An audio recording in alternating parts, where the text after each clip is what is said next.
In 1945, as part of a secret program to intimidate the Soviet Union, the United States intended to destroy 20 major Soviet cities with pinpoint nuclear strikes. However, after dropping 2 atomic bombs on Japan, the United States did not have enough nuclear fuel to immediately produce new nuclear warheads and conduct a major bombing campaign. Nevertheless, both countries are using all available resources, technology, scientists, and spies for offensive and defensive purposes. Other countries are also trying to acquire technology and weapons not only to destroy any living organisms, but also for their own defense. In the next 80 years, there will be over 2,000 nuclear explosions on the planet. As you can see, only 2 of them are military nuclear explosions: Hiroshima and Nagasaki in Japan, and all the rest are experimental. The most famous is the explosion of the Soviet Tsar Bomba on October 30th, 1961, over the island of Novaya Zemlya in the Arctic Ocean. Soviet pilots parachuted a projectile 8 meters long and weighing 26.5 tons. The bomb could have killed 8 million people in New York City. A thermonuclear bomb would have destroyed not only New York City, but also the neighboring states of New Jersey and Connecticut. Let's look at the chronology of events. In July 1945, the United States tested an atomic bomb. The atomic bomb was detonated in New Mexico and was called Trinity or Gadget. The Soviet Union detonates the RDS-1 atomic bomb at the Semipalatinsk test site in present-day Kazakhstan, allowing the Soviet Union to become one of the nuclear powers. The third nuclear power was Great Britain, which tested a nuclear warhead on the Montebello Islands near Australia. And in 1960, France tested an atomic weapon codenamed Blouche Cantar, which produced the first explosion in the Sahara Desert, now part of Algeria. The fifth was China, which detonated an atomic bomb at the Lobnor test site in 1964. It was followed by India, 1974, Pakistan, 1998, and North Korea, 2006. Last is Israel, which some experts claim officially or secretly possesses nuclear weapons. Why only these 9 countries? In brief, it is complicated. First, of course, raw materials are needed. After all, nuclear warheads and reactors are based on the radioactive element uranium. Kazakhstan, Namibia, Canada, and Australia mine uranium but do not yet possess nuclear weapons. Why? Because it requires advanced technology and huge sums of money. Countries that already have nuclear weapons do not worry about them falling into the hands of their competitors. Why did the United States and not Germany first acquire nuclear weapons in 1938? German chemists Otto Hahn and Fritz Strassmann first succeeded in splitting uranium atoms. This allowed them to extract huge amounts of energy from uranium atoms and, as history has shown, cause an explosion. They found a way to access the enormous energy of uranium-235. Of all the uranium on Earth, only 0.7% is uranium-235. The remaining 99.3% is unsuitable for use in nuclear reactors or bomb making. Nor is there pure, stable uranium-238. Uranium enrichment, the transformation of soft U-238 into active U-235, is a very difficult and expensive process. In 1939, Germany was carrying out a secret uranium program. Its goal was to quickly use its knowledge of nuclear reactions to create the first atomic bomb. At the time, Hitler occupied Austria and Czechoslovakia and was about to invade Poland. Scientists realized that it would be impossible to defeat the invader if he had a new weapon. Albert Einstein, who moved to the United States in 1939, wrote a letter to President Roosevelt, warning that uranium could be used to make a bomb. He explained that one such bomb, transported by ship and detonated in a harbor, could destroy the harbor and surrounding area. This contact between the government and physicists led to the creation of the top-secret Manhattan Project. Some 130,000 people were involved in the project, including top scientists and engineers. They organized dozens of companies, built closed cities in the desert, and lived with their families. Dozens of Nobel Prize winners contributed to the development of the American atomic bomb. But where to get uranium? Apart from it, no one needed it. First came the African miracle, the Democratic Republic of the Congo, which was a Belgian colony until 1960. The locals mined their own uranium for the civilized Europeans. When the Soviet Union began producing atomic bombs in 1945, the DRC had no uranium mines of its own. Most of the uranium for the first Soviet atomic bomb, RDS-1, came from Germany, Czechoslovakia, and Poland. The remaining uranium was used only for domestic feedstock. Uranium enrichment is a complex process, and Russia is currently a leader in this field. In the late 1940s, Russia created a unique technology that no other country could match.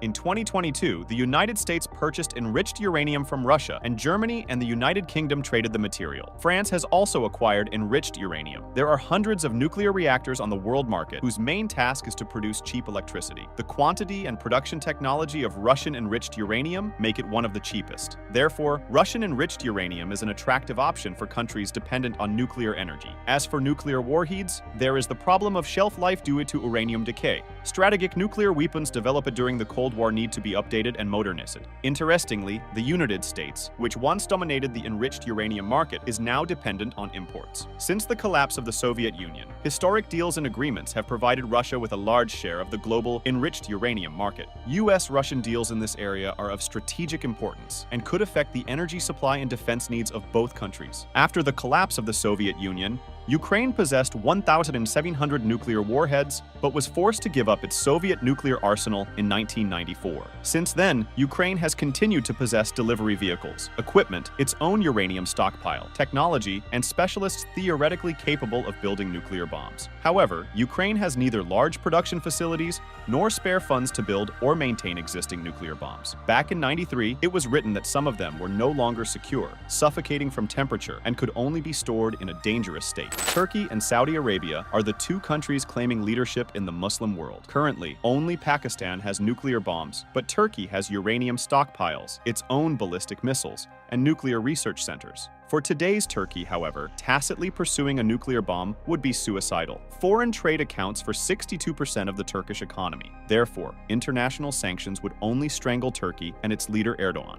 It is important to note that Turkey is a member of NATO and is under the nuclear protection of the United States. Whatever Turkey's relationship with the United States, Saudi Arabia is different. In the words of that country's former foreign minister, if Iran acquires nuclear capabilities, we will do everything in our power to achieve the same goals and target the same things. Finally, Brazil is the largest country in South America and the absolute leader in military spending. Most importantly, Brazil has all the technology for the nuclear fuel cycle. In 2008, it bought 4 French diesel-electric submarines through technology transfer. You can probably guess why. To build its own nuclear submarines. Why? North Korea has the largest number of submarines in the world. If need be, North Korea will build more submarines to get nuclear warheads to the shores of its enemies faster. But back to Brazil's enemies. Corruption, laziness, and poverty are bigger problems. To pursue nuclear weapons is to jeopardize our own economy. What about the fear of global nuclear war? There are many models and assumptions that suggest that if nuclear war breaks out, there will be a nuclear winter on Earth. That is, after a massive nuclear explosion, huge amounts of soot will be released into the Earth's atmosphere. This will block out the sun, and the Earth will become as cold as the North Pole. Then there will be famine and a war for resources and survival. In addition, during the Soviet era, Marshal Zhukov conducted serious nuclear tests. On September 14, 1954, a nuclear bomb exploded at the Totsk test site in the Orenburg region. Under the action of the shockwave in the pseudo-center, airplanes burned and tanks overturned. Then not only did the nuclear bomb explode, but hours later, tens of thousands of soldiers and military equipment conducted a training attack on the contaminated area. This exercise, known as Snowball, proved that in the event of a nuclear war, no one would cancel a conventional military war. In my opinion, this proves that it is not nuclear weapons, but other weapons that we should be afraid of. The tombstone of the victims of the atomic bombing in Hiroshima bears the important words, "Sleep well and do not repeat the mistakes of the past." I call on all those who have come into contact with any weapon, not only nuclear weapons, to remember these words.